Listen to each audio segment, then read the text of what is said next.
artık gitmeyin. Hayır. Hayır Allah'ım dostum. Şişip. Erdim cihazını şuraya bir tek putukladı.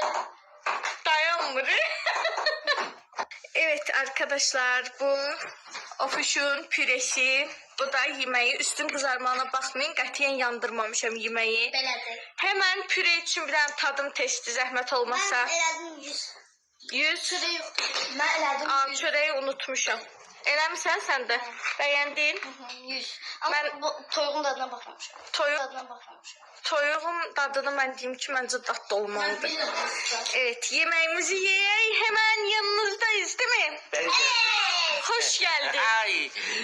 Evet Nece arkadaşlar sevgili- yemek yönünde ele bir dedemi Dünenki Beni omlet verir misiniz yazdım. Dedi evet bu dedi ne danışıyorsun sen? Ne danışıyorsun? Yumurta çıkartma mı yiyeceksin? Sen omlet yiyemezsin. Sen biz yemek sipariş edelim dedim. O zaman özü İsmail nəsə başım. Evet başıma da. Evet, yeməklər necədir? Toyuğun dadı necədir?